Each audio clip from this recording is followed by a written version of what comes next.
then it goes up by 6. Okay.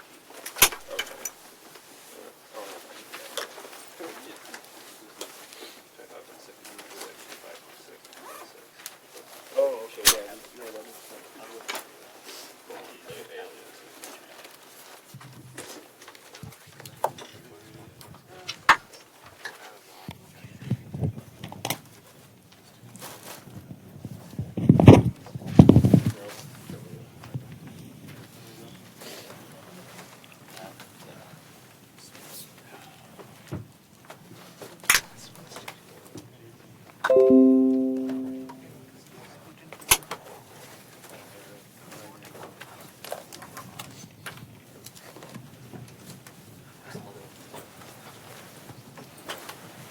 Okay, well, good morning. Any questions before we start?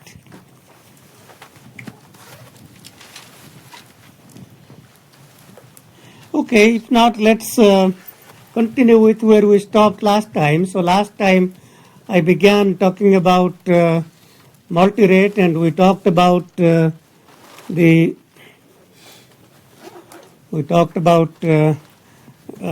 expanders and decimators and the three properties. We talked about when the expansion factor and decimation factor are co-prime and they are placed side by side in a cascade, we can exchange them. We also talked about the so-called noble identities 1 and 2. So today we are going to begin to talk about simple multirate systems where we can reconstruct the signal. And one of the main application of multirate systems in the beginning was so-called subband coding. And subband coding essentially means that you take a signal, divide that into multiple frequency bands, and then we have the ability to play with those bands. So for example, the low frequency bands, we can allocate a higher number of bits. Higher frequency bands, we can either throw them away or allocate them lower precision, and that really led to so-called speech coding. And so when in 1970s people were working on speech coding, reducing number of bits and increasing the ability to transmit more signals given the bandwidth available was a big problem. So you won't realize. I mean, in those days, the bandwidth was too limited. So nowadays, we have a tremendous amount of bandwidth. Wireless didn't exist. Wireless didn't really exist until about, 93, 94, something like that. I mean, the cell phones, certainly in this country, were not as prevalent until early 90s. So in late 70s and 80s, there was great interest in reducing the bandwidth or the number of bits required to transmit information or store. Transmit or store. Storage. So you store in your memory and then you read that back. So that not only applied to speech but also applied to image, and that then led to the so-called JPEG compression, and then JPEG, the still picture compression, led then to MPEG, the motion or the video compression. Okay, so it's with some of that. So let's go through the applications of more applications of multirate, and particularly theory. We could have, of course, a whole semester class on that, but we will allude to a few important things. So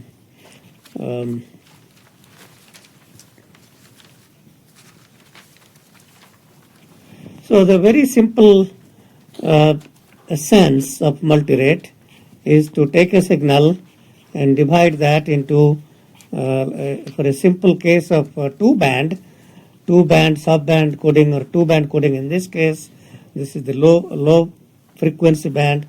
Let's call this H0, which is a low pass filter, H1, which is a high pass filter. So if I think about H0 as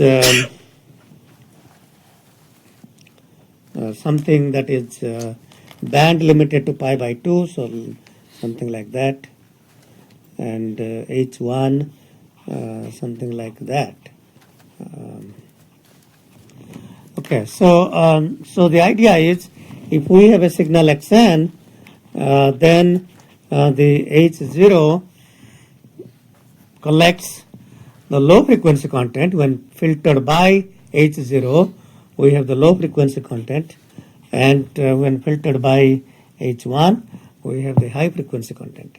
Okay, and then we try to downsample that by factor 2 and then transmit these signals.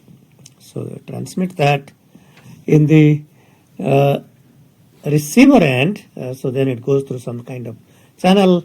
In the receiving end, we expand after we receive those two signals, we expand and go through some more filters, F0 and F1. So these are, and then we add, and hopefully what we expect to get is some estimate of Xn, and let's call that X hat n. So this part is the, you can think about that as the transmitting end or the analysis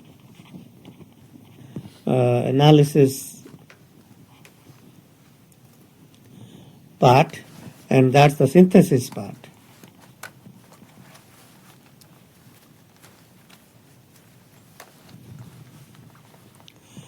Okay, so what is the real objective at the end? The real objective at the end is so-called perfect reconstruction. I mean, that's, so one goal is to design these filters H0, H1 and F0, F1 such that we are able to get X hat n, which is some scaled and shifted version of the original signal. So that's called perfect reconstruction. So if I can find these filters or find constraints on those filters such that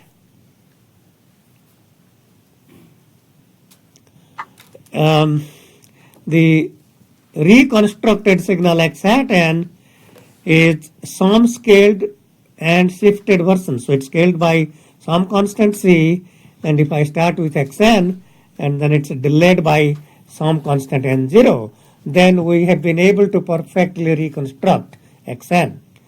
Okay, so that's kind of the goal of designing these filters. So we want to understand what exactly are these constraints on these so-called analysis filters H0, H1 and the synthesis filters F0 and F1.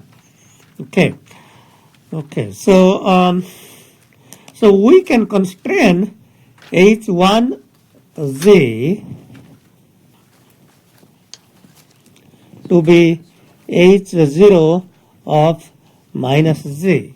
So remember we talked about digital to digital transformations, and we talked about the fact that if I replace Z by minus Z, that changes the low pass filter to a high pass filter. So we spent a little time talking about if I know the unit sample response H0n, then this becomes minus 1 to the power n H0n. So alternately multiply by plus minus, and in some ways this is just e to the power minus 1 is e to the power j pi, and that means if you think about extending that to that side, and if this was minus pi by 2, you shift right or left, doesn't matter, shift right by pi, and that minus pi by 2 comes to pi by 2, and that becomes the high pass filter. So we spent a little time talking about that. So in general then, if I was interested in 10 bands, if I had whatever my frequency is, if it is some kind of an audio sound, that's at 44 kilohertz rate, and if I have 10 of these bands, then this band, so if we have M bands,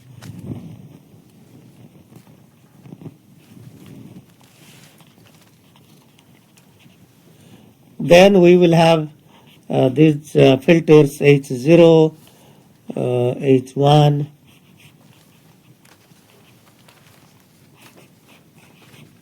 Hm minus 1. So we will have M bands, and in that case, the first filter, the so-called base filter, is going to be band limited to pi by m. Okay, so that's going to be pi by m. So remember, we have total bandwidth, which is twice pi, and we are dividing the total bandwidth to m bands. So each band then will have width 2 pi by m. So if you look at what is the bandwidth of H0, that's minus pi by m to pi by m, that's 2 pi by m. And for all that, so if you don't want to think about the negative part and just want to think about the positive, the period to be 0 to twice pi, well, then this just repeats here. So that's, you can think of one period here or one period as this part and that part. What is H1? Shift right by 2 pi by m. So that's going to be 0 comes to 2 pi by m, and then that's H1. H2 is going to be shift right by another 2 pi by m. So that's going to be, if this is 4 pi by m, then that's going to be something like that. And you go to the very end, move that by twice pi by m. So this is H0, this is H1, H2, and this is going to be 2 pi by m times m minus 1, and that's going to be the very end. And where this ends, this will begin, and that's how we will complete twice pi. Okay, so so in this M band configuration, the property that we can say, so what exactly is H1? So H1Z is equal to H0 of Z multiplied by e to the power minus j 2 pi by m. Okay, so well, shift in the frequency domain, that means h omega. So if I write down in terms of the discrete time Fourier transform, h1 e to power j omega is h0 e to the power j omega minus twice pi by m. So you take this, shift right by twice pi by m, and then I can write that as e to the power j omega times e to power minus, okay, in a bracket, and that's going to be like that.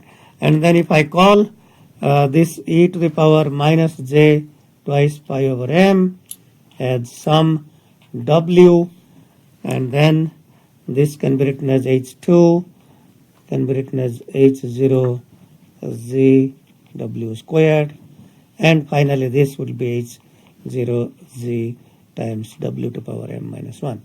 Okay, that's kind of the analysis filter bank.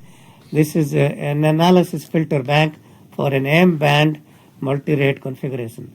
And if m is 2, then this quantity w becomes e to power minus j twice pi by 2, which is e to the power minus j pi, which then becomes minus 1, and that's how we can simplify all those things to simply h0 minus z, or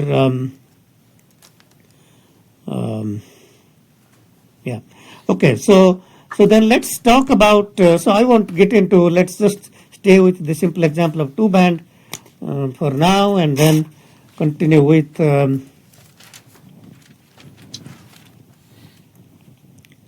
how can we get perfect reconstruction.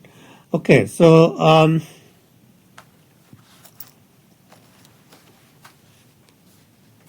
so let's give some names to these signal points. So let's call this V0 N, let's call this V1n.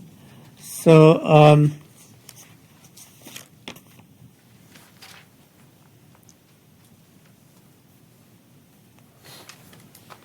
in many ways, I am just working out your homework problems that I assigned to you. So that's perfectly fine. So what exactly is? So this is x times h0. Okay, so that's xz times h0z, and so v0z is going to be half times x z h0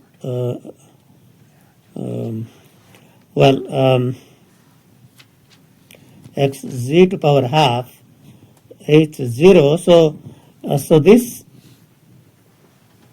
z transform is xz h0z. Decimation half times this whole thing z replaced by square root of z plus the aliasing part, which is minus and then square root of z. So x minus z to power half times h0 minus z to power half. Okay, so that's kind of v0, and this part here, let's call this one w0. So if I call that w0, then w0z is going to be, so expand means replace z by z squared. So w0z is going to be v0z squared, which is this point. v0z after expansion becomes v0z squared times f0z, and that's going to be, so now wherever there is a z replaced by z squared, so the square root of z becomes square root of z squared, square root of that. So this becomes a half times xz h0z plus x minus z h0 minus z times f0z. Okay, so that's this point, and then the bottom part is exactly same thing. So all I have to do is replace, don't bother about this condition for now, we'll talk about that later on. So h0 replaced by h1, so if I call this w1, so w1z is going to be p1 z squared times f1, and without writing down, so this is x times h1, and this is going to be half times xz h1z plus x minus z h1 minus z, all multiplied by f1z. Okay, so then finally the reconstructed signal x hat n, which is w0 plus w1, so x hat z is w0z plus w1z.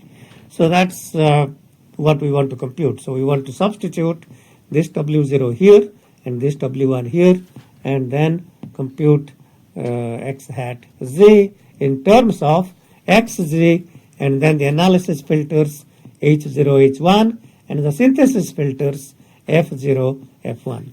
Okay, any questions so far?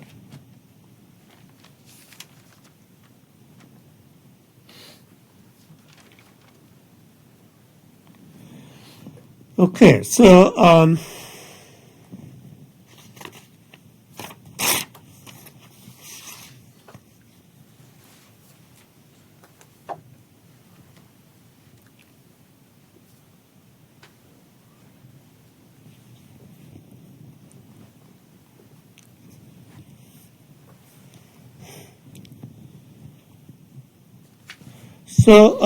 x hat z is now w0, which is this quantity here.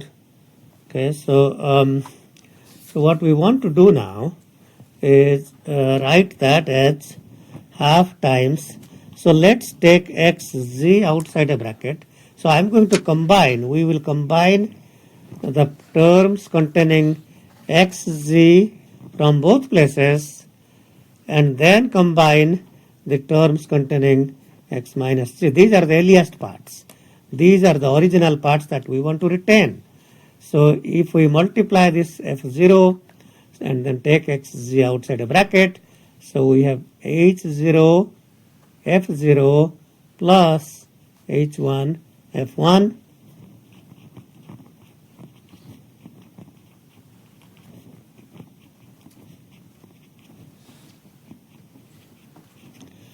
plus the aliasing part. So that's a half times x minus z taken outside a bracket, then multiplied by the earliest part h0 minus z times f0z plus h1 minus z times f1z. Okay, so this times that plus that times half times x minus z. Okay, that's x hat z. So so under what conditions, if we are going to get perfect reconstruction, what is going to be this whole thing? 0. We need to cancel out the earliest part, and so at the end we want to retain this part and cancel this part out. So how can, if I have chosen the analysis filters H0 and H1, what must be the conditions on the synthesis filters F0 and F1 such that the earliest component cancels out? Well, I can choose, so we want to make sure these two terms negate each other and cancel out. So if I choose F0 to be H1 minus Z and F1 to be minus H0 minus Z, then in fact we have H0 minus Z times H1 minus Z minus H0 minus Z times H1 minus Z, and they would cancel out, and that's how we can at least, we didn't prove yet that we will get perfect reconstruction, but at least we can cancel out the earliest part. What is the condition on the perfect reconstruction part? Well, so let's get to that. So now that I have chosen these to be like this, the synthesis parts, and then I can substitute that here. So under those conditions, if I equate these two, so F0 is chosen to be this, and F1 is chosen to be that. Under that condition, then x hat z becomes half xz times, okay, H0 F0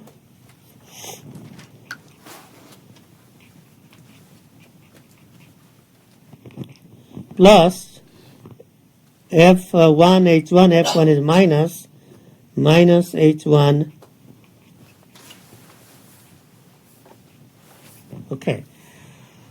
Okay, so that's kind of where we are. All right. Okay, now I'm going to go back to our assumptions of how we chose these filters. So now is a good time to use this property H1 is Z equal to H0 minus Z. And so if I use that property now, then what is H1 of minus Z? H1 Z is equal to H0 minus Z. What will be H1 of minus Z?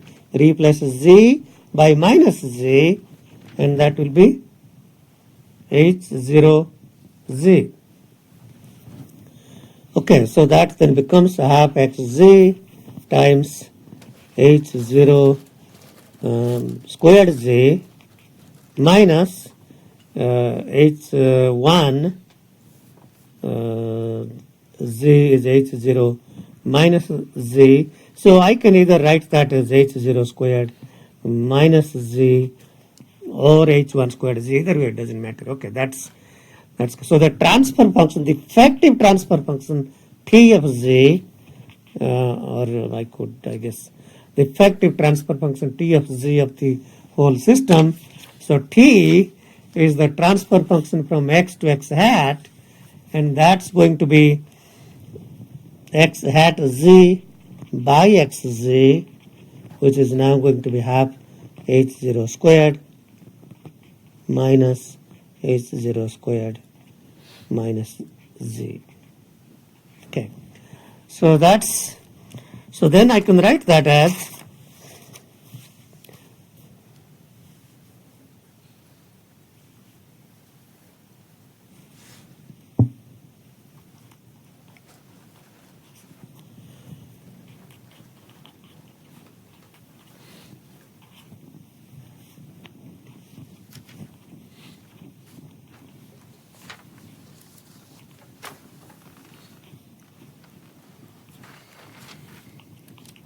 so remember h0 of minus z is same as h1, so I can write that as minus h1 squared e to power j omega, or I can write that as h0 squared e to power j omega minus h0 squared e to the power. So first write that e to power minus 1, write that as e to the power j pi or j minus pi, and then this becomes omega minus pi. Okay, so under certain conditions, so if I design the synthesis filters F0 and F1 to be chosen like this, then we can cancel out the earliest part and we can obtain a transfer function. We didn't say anything about perfect reconstruction yet, but we certainly can cancel out the earliest part. And so there are numerous constraints on these filters such that we can obtain perfect reconstruction. So if I choose the very simple example that I gave in your homework problem, if I choose H0Z as a very simple low pass filter, 1 plus z to power minus 1, and then H1 will be the high pass filter, replace z by minus z, then H1 will be 1 minus z to power minus 1, and then the transfer function T will be half times,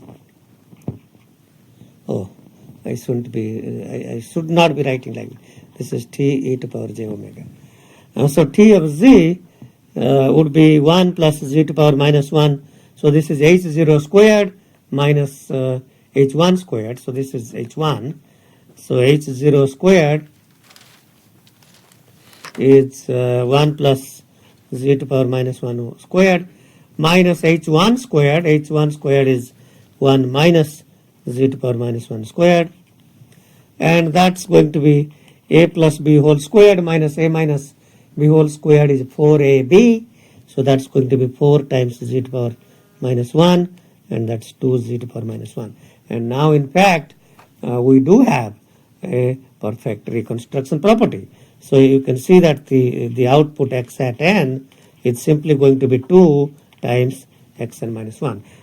So there is a scale factor 2 and there is a delay. So I was talking about perfect reconstruction where we have a scaled and shifted version, something multiplied by c and something shifted by n0. In this case the scale factor is 2 and it is shifted by one sample. And it is so if I increase the order of this filter, then that would be shifted by more number of samples. Okay, so that's kind of a very brief introduction to subband coding, and this kind of a filter bank is termed as QMF, or quadrature mirror filter bank. So that's kind of what it's referred to as, quadrature mirror filter bank. So I want to come back to this, but let me spend a little time talking about other things. So this is kind of one of the main applications of multirate is subband coding. And subband coding then led to wavelet coding, where, well, I can briefly talk about that, but we may talk a little more next week. So if I go back to the M-band configuration here, so the idea is we have the signal here, and we take this filter bank, the filter bank with all these M filters, and then we are essentially computing the signal filtered by this band, that band, that band, and so on. Okay. So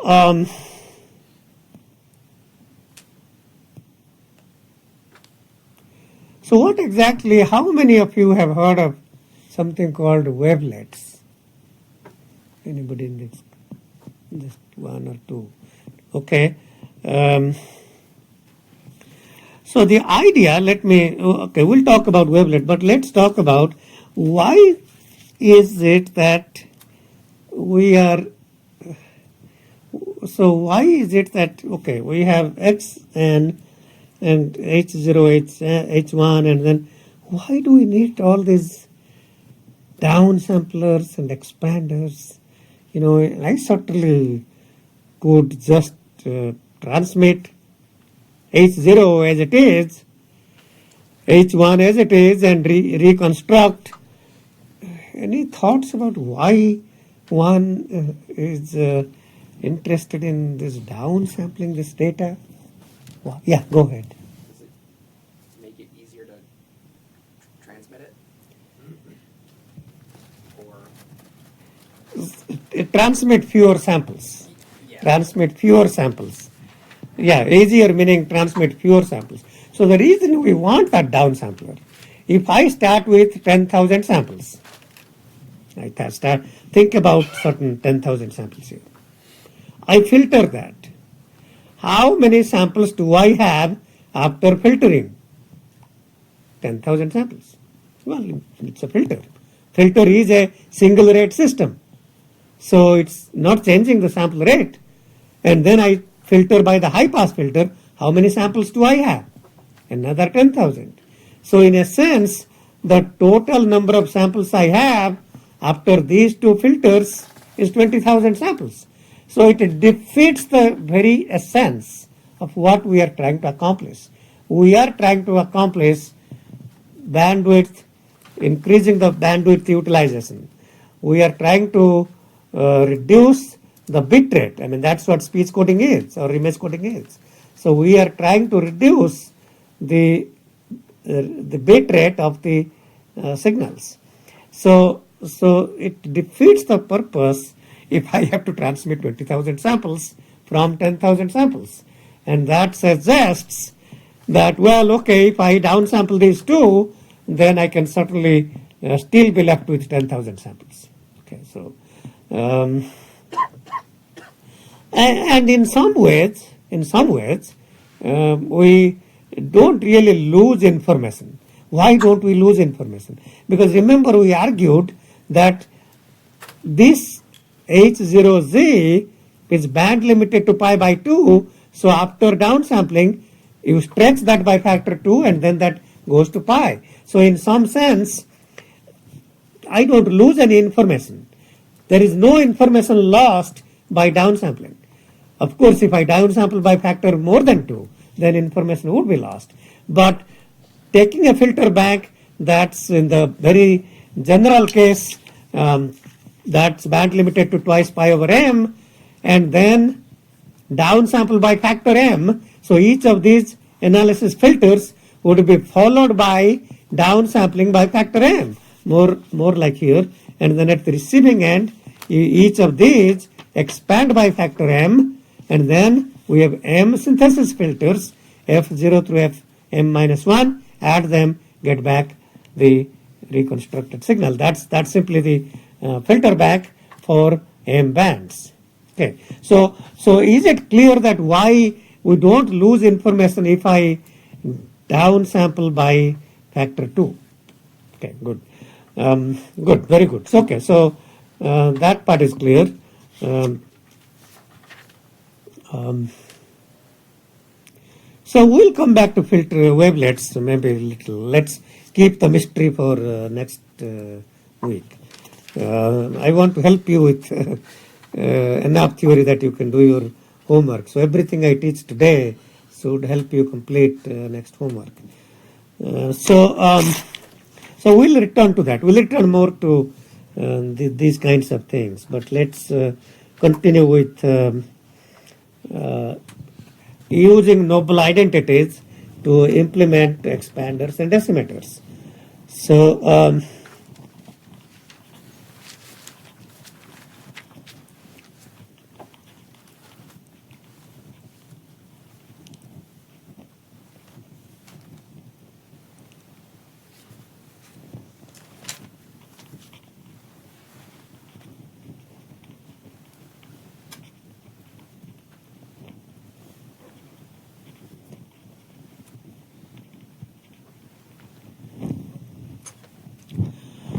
okay, so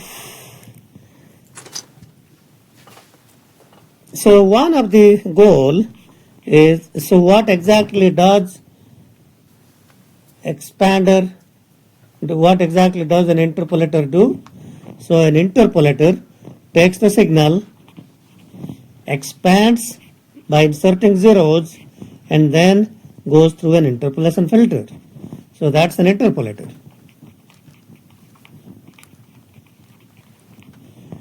And a decimator goes through an anti-aliasing filter, let's call that H of Z, and then followed by downsampler. Well, I've taken factor 2, but could be anything, doesn't matter. We could put that back as M and L. So we could put that back as L and M. So here is the thing, and in general, these are block diagrams, and so what this is telling us, that you take the signal, insert all these zeros, and then filter. And here we have to take the signal, filter, and then downsample by factor M. And that raises the question, well, if I'm going to downsample by factor M, why do I need to compute all samples here? If I'm going to, let's say M is 10. So all I really am interested in is sample number 0, sample number 10, 20, etc. And it would be foolish to compute all samples here. I mean, there's no point, because we are computing 0, 1, 2, 3, 4, 5, 6. Well, I'm not interested in sample number 1, 2, 3, 4, 5, 6, 7, 8, 9. We are throwing that away. This block is throwing that away. So don't compute to begin with. And believe it or not, industries, a lot of engineers today in industries take these block diagrams and implement them in programmable DSP or whatever exactly as it is. And that's kind of what one should not be doing. You shouldn't be computing what you don't need. And a lot of times people who haven't taken a DSP class just go ahead and take the signal, filter that, and then downsample that, 2 lines of MATLAB command. But that's not very good. If you are going to be doing real signal processing, then you are wasting energy consumption by factor of M. You are computing M minus 1 things that you don't need. And same with, why do I need to take these L minus 1 zeros and multiply that with filter coefficients? It doesn't make sense to multiply. If this is factor 10, I take a signal, then I have signal sample 9 zeros, signal sample 9 zeros. And it doesn't make sense to multiply those zeros with these filter coefficients. So one approach to computing interpolation and decimation, where we can avoid multiplying zero samples to the filter coefficients or computing these samples that we don't need, is called polyphase decomposition. Okay, so polyphase decomposition is one approach where we can obtain efficient interpolator and decimator structures.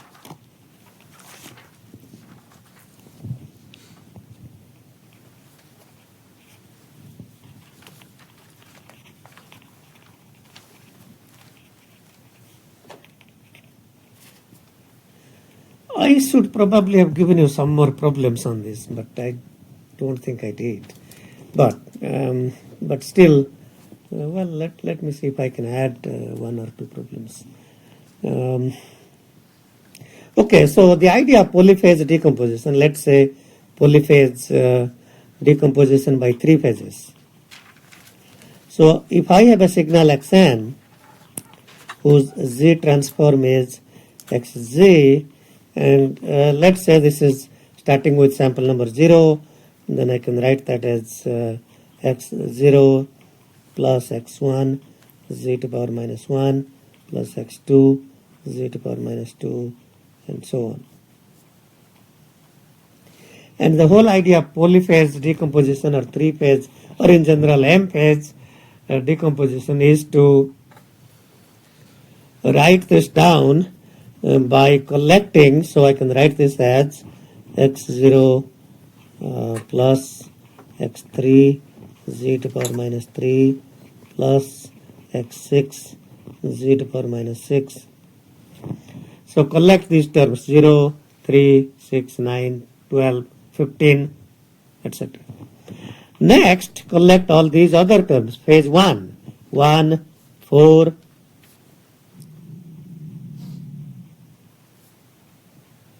so, and then take z to power minus 1 outside a bracket for those. Then we have x1 plus x4 z to power minus 3 plus x7 z to power minus 6 plus x10, and so on.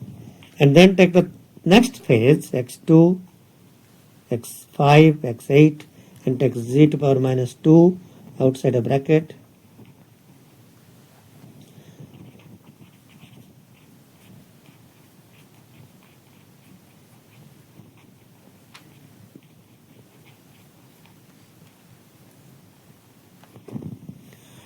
Okay, so then this whole thing, so as you can see here, this is really the Z transform of X3n.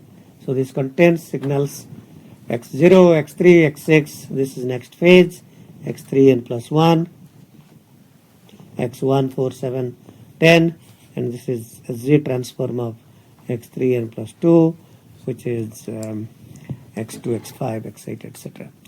So, so we can then say that Xz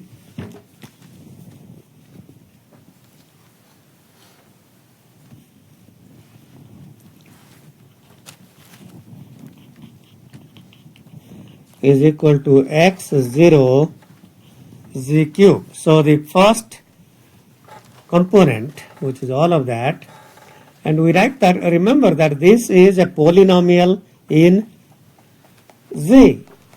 All these three are polynomials in z cube.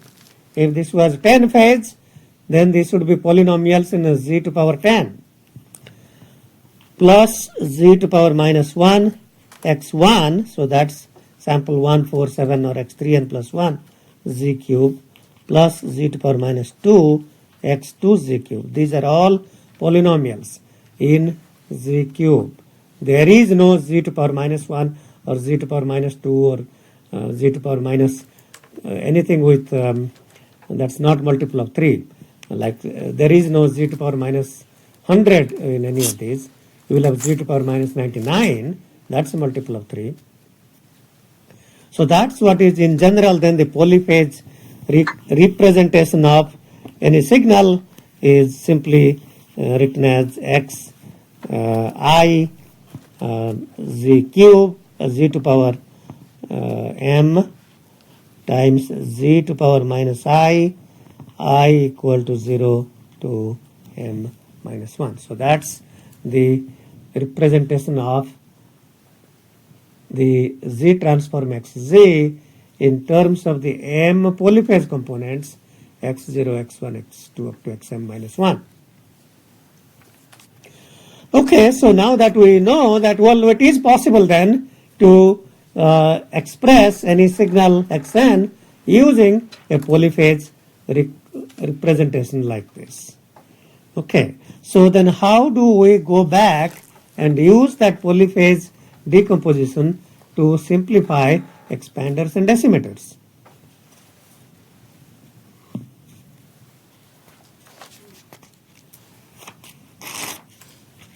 Only one of the decompositions needs to be sent to the filter. Yeah, let's see how we can do that. Yes. Okay, so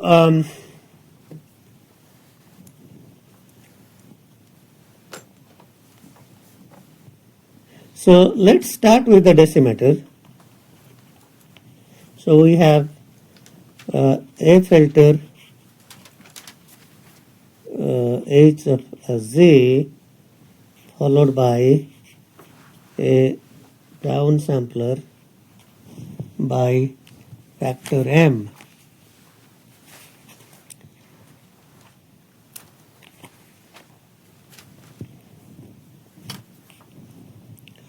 Okay, so let's take the simple example of m equal to 2.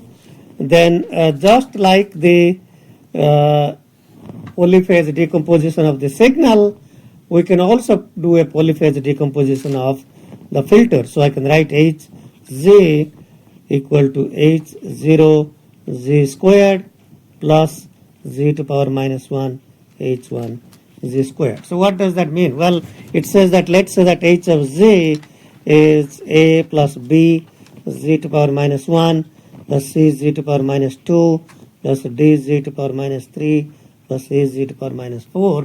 So that's a 5-tap FIR filter. Then that says that I can represent H of Z as the even taps. H0 is going to be the even taps. So this will be A plus C Z to power minus 2 plus E Z to power minus 4. So that's H0 Z squared plus Z to power minus 1 times the odd tap, which is H1 Z squared, and the odd taps will be Z to power minus 1 taken outside a bracket. We are left with B plus D Z to power minus 2, and that's kind of, so if we have X filtered by H, that's equivalent to X filtered by H0 Z squared plus Z to power minus 1 H1 Z squared, and that in the two polyphase components or two phase components that added back is H of Z. Okay, so this Z to power minus 1 could be here or could be here, it doesn't matter. Could be either you multiply that to the signal X or filter and then multiply by Z to power minus 1 and then add. Okay,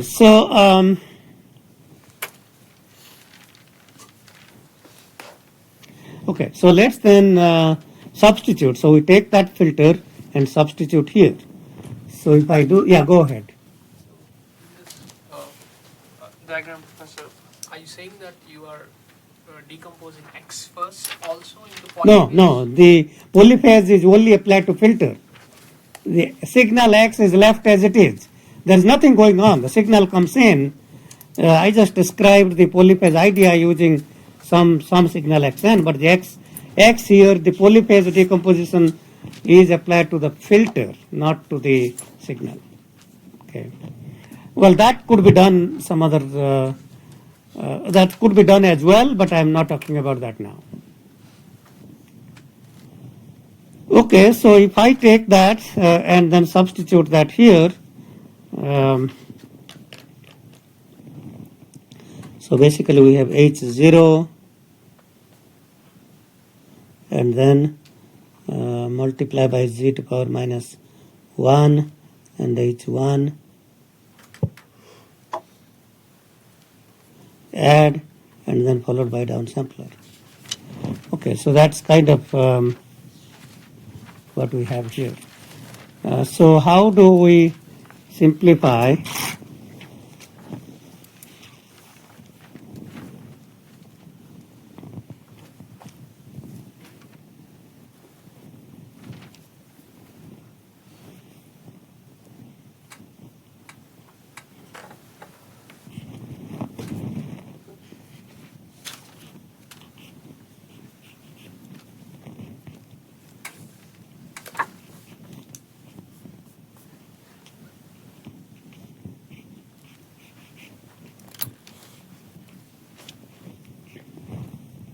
Okay, here is what I am going to do. So remember what is going on here is we take these outputs, add and downsample. That's equivalent to downsample both of these and then add. So adding two things and then downsampling by factor m is equivalent to downsampling each one of these and adding after that.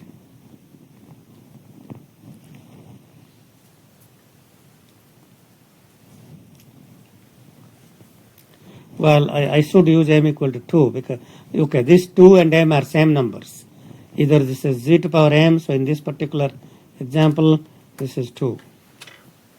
So what does that say? Well, remember the noble identity that suggests that if we have h0 z to power m, so the noble identity says that if we have h0 z to power m followed by downsampler by m is equivalent to downsample by m followed by h0 of z. So that's the noble identity that we proved last class, and then if I use that, I can exchange this and move that to the right, and then we have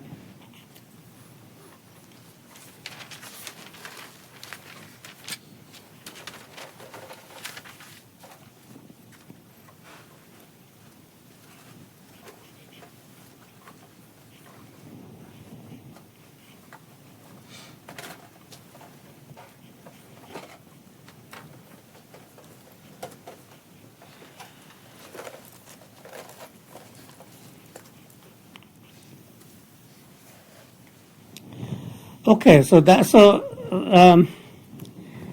is a big difference between the original decimator and the decimator structure that we have just derived. Okay, there is a big difference. Remember, the goal was not to compute anything that we don't need. So, in other words, never have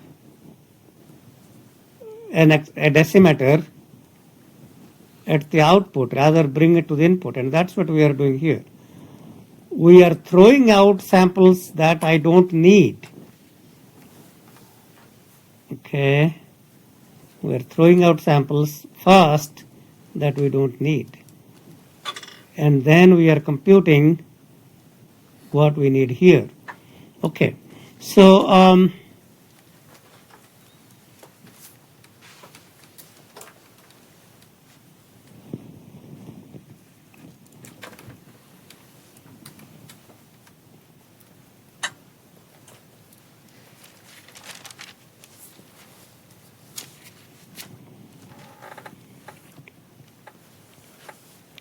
So let's say that the number of taps of the filter H is n. So in this particular decimation structure here, what is the number of computations, number of multiplications per output, effective output sample? So to compute one effective output, I have gone through m computations. So that's going to be m times n, because every m cycles, okay, so we are computing here, let's say y0, and I throw out y1 through ym minus 1, but still I want to make sure that I want to get an idea of how much we have computed for every useful sample that I keep, and that's really y0 through ym minus 1 have already been computed by this.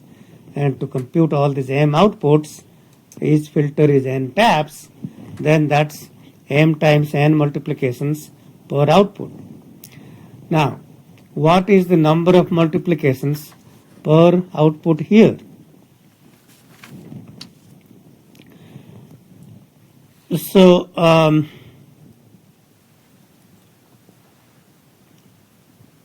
so in general, well, of course, in general, if it is m band, we will have m of these downsamplers. But let's talk about m equal to 2. So in this 2 band case, if I start with a good way probably to understand. So let's say that I started with 1000 samples, and let's say this is n taps. So 1000 samples processed by n taps. How many multiplications we need all total? 1000 times 10, 10,000. Okay, so that's 10,000. Now, if I start with 1000 samples here, after downsampling, how many samples are here? 5,000. How many are here? 5,000. If the original filter H was of length n, then these sub-filters, the so-called polyphase components, remember that the filters, if the original filter H had 100 taps, the H0 is going to have 50 taps, and H1 is going to have 50 taps. Okay, in this case, it so happens that the number of taps is not a multiple of 2, and that's why we have 3 terms here, 2 terms here. But in general, if n is multiple of 2, then we will have n by 2 coefficients here and n by 2 coefficients here. So if you think about 1000 samples going through this computation, and let's say m is 10. Let's say m is 10. So we take 1000 samples and 10 taps, so that's 10,000 multiplications, and this is by factor 2. So we still go through downsampler by factor 2. We still go through 10,000 multiplications. Here we have 1000, and then after downsampling I have 5,000 samples, 5,000 samples, and then after 10 taps, this is 5 taps, this is 5 taps, 5,000 times 5, 25,000, 5,000 times 5, 25,000. Total number of multiplications is 50,000. 50,000 multiplications total, as opposed to 1000 times 10 or 10,000. So in general, the total number of multiplications is reduced by factor 2 in this simple example. So the polyphase representation, so if I draw without going into more detail, if I just draw the downsampler, the general form of downsampler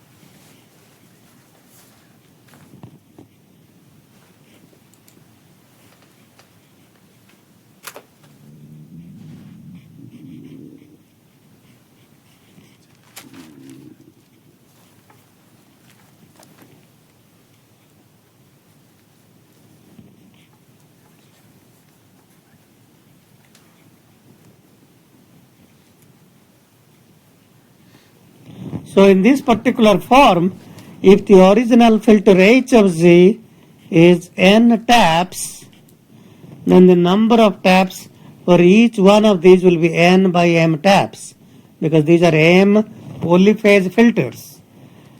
Okay, so so the idea then is throw out what we don't need, throw them out. Then compute. So for every signal here, we are computing only what I need. I am not computing at all what I don't need. So in general, then the total number of multiplications compared to the naive decimeter, like this, there is a lot of underutilization. We are only computing one useful sample and m-1 garbages. Here, in this configuration, we are computing everything that is needed and useful. Okay, so that's kind of how, well, if you are going to be implementing decimeters, that's what you should be implementing. Question, go ahead. Just to clarify, these are down sampling by a factor of pound, not by a Oh, yeah, thank you. These are downs, very good, very good. Well, as I have said before, you are supposed to correct me. Some of you, even if not all. Yes, thank you for pointing that out. Okay.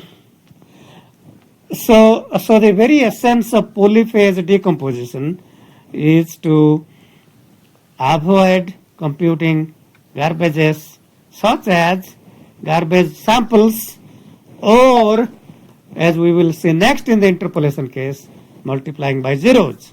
And that's not useful because we don't need to multiply by 0. I'm going to then add zeros. We don't need to add zeros.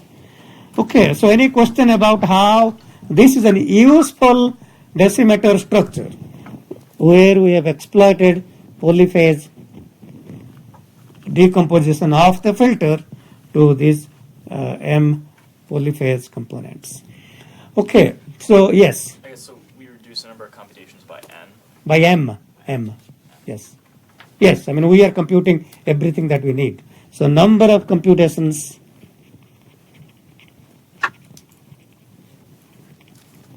reduced by factor M. Okay, so how can we use same polyphase idea in case of interpolation?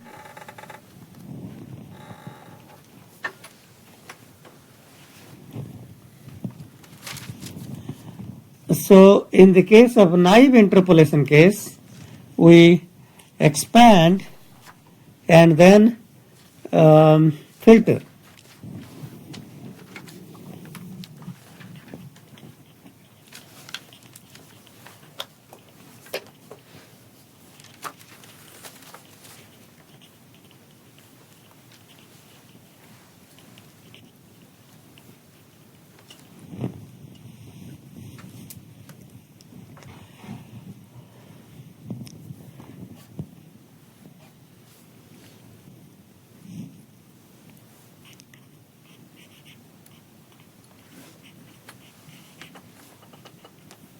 So if I start with the simple example of L equal to 2, and then that's equivalent to expand by factor 2 and use a polyphase decomposition of the filter.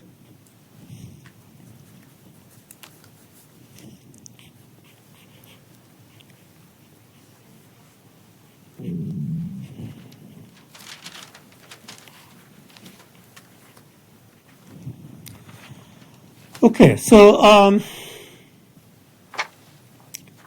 you will notice that the multiplication by z to power minus 1 is now on the right hand side as opposed to the left hand side, and we will see in a minute why. Okay.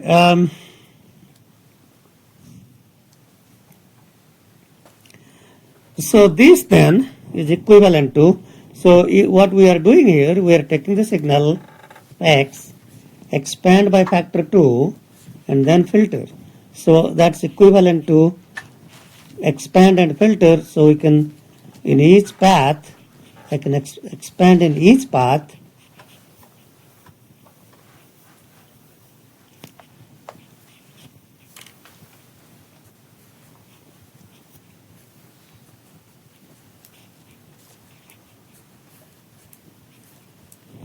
So that's equivalent to that. And now, if we use our noble identity number 2 and then switch those two, okay,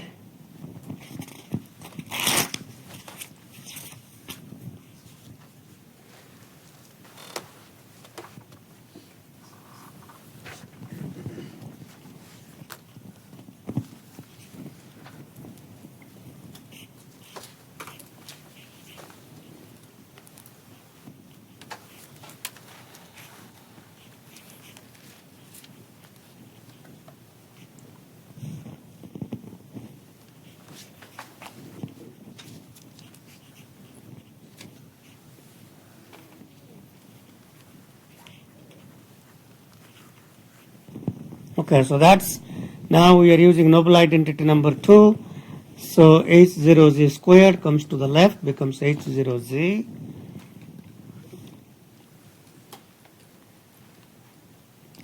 And then, so now you can see that compared to the original case, in the original case where we had to multiply by a bunch of zeros, so this filter was coefficients were multiplied by bunch of zeros. Now we are not. These are now the sub filters or the polyphase component filters, and every multiplication here is a useful multiplication. There is no multiplication by zero because the expansion here is on the right hand side. Okay, so so how do you think we are saving the number of multiplications by factor 2? Any thoughts? How are we getting the multiplication reduced? Let's say the original filter was 10 taps. This is 5 taps. Each is 5 taps. So in the original case, if we had say 1,000 samples and expand by factor 2, we have 1,000 samples, then expand, we get 2,000 samples, 10 taps, so that's 20,000 multiplications. So we have 20,000 multiplications total. Now we have 1,000 samples, 5 taps, 5 taps. Total multiplications 5,000, 5,000, that's total 10,000. Nothing else is going on. So that's 10,000 multiplications total compared to 20,000 multiplications.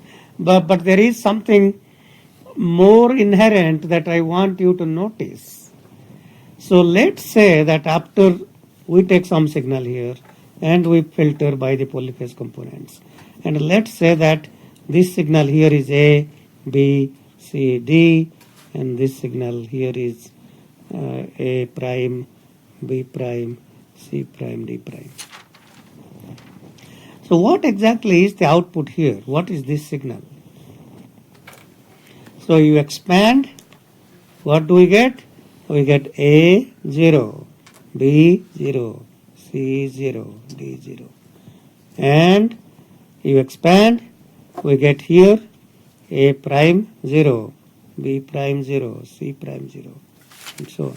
And then a delay by one sample, okay, delay.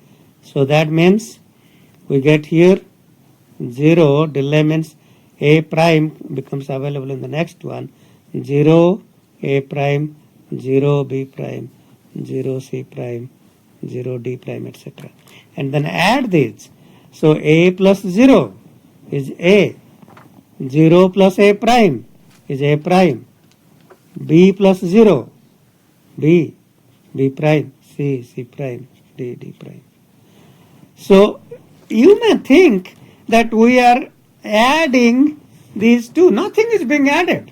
Nothing is being added. These are simply consecutive samples. So what we are computing here are consecutive samples that are interlaced, or interleaved, if you want to think about it. This adder is a dummy adder. There is nothing being added.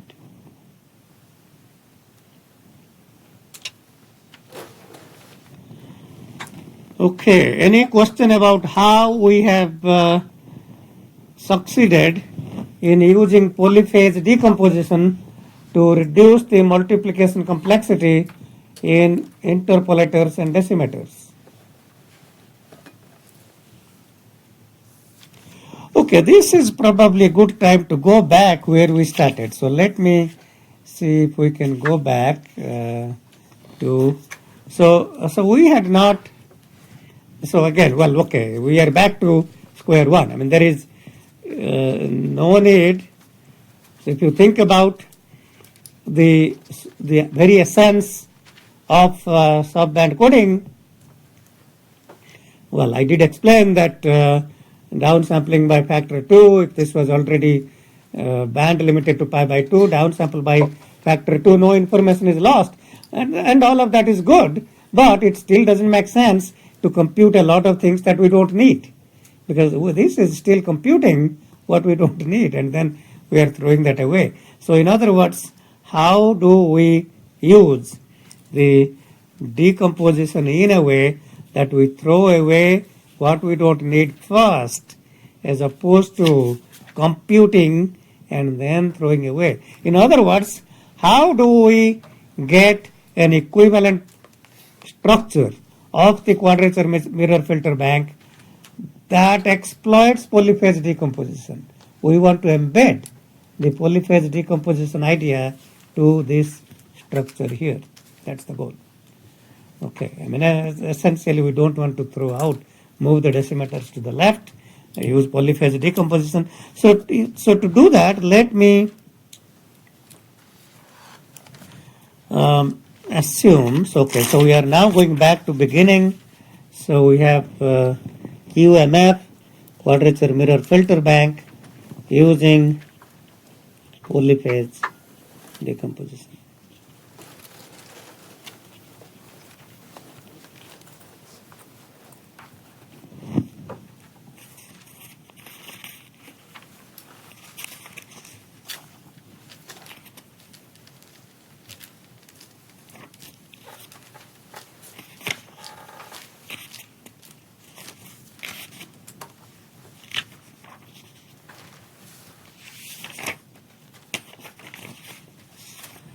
Okay, so we will now write these filters, low pass filter and high pass filter, using polyphase decomposition. So H0 Z, so let me write that as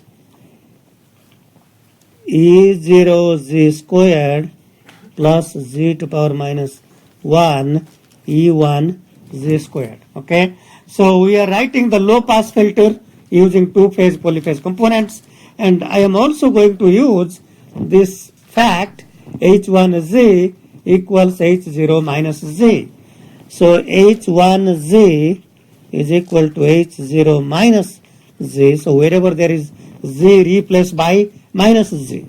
So E0 minus Z whole squared is Z squared minus Z reciprocal is minus Z to power minus 1. Okay, so that's H1. So now we have Xn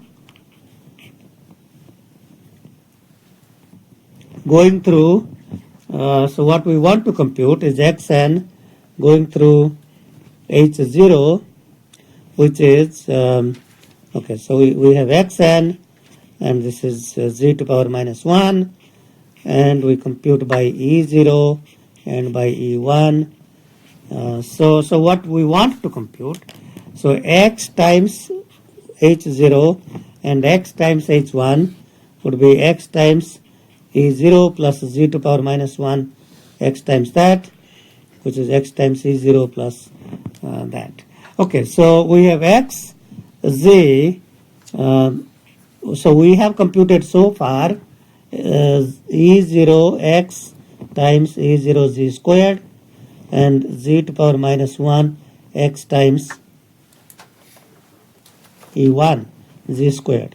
Okay, so what really do I need to do to get these filters X H0 and X H1? Well, X H0 is X E0 plus that. So this is x times h0. This plus z to power minus 1 x e1. And what is x times h1? Is minus. So that's minus. That's like a butterfly. So this is x times h1. And then we downsample each of these. Okay, so we downsample each of these. Okay, so here is the last part. Here is the last part. Okay, so I should say this is E0z squared, E1z squared. We are running out of time, but let me just spend maybe a few seconds. So here is the last part. So I can move these downsamplers. I can simply move them to the left here. I mean, you are going through a butterfly downsample, that same as downsample butterfly, and then use noble identity number 1, move the downsampler to the left, and finally we have the structure xn, downsample E0z squared now becomes, after noble identity, E0z, E1z, and then butterfly,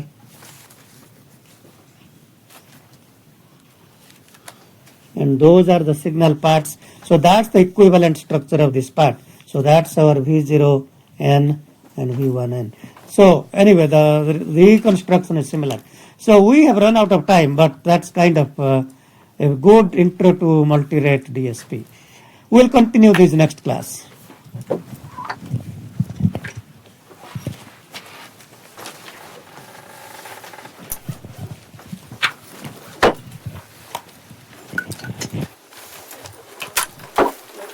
Of you who gave exam for regrading, we had posted your new grades, but I forgot to do your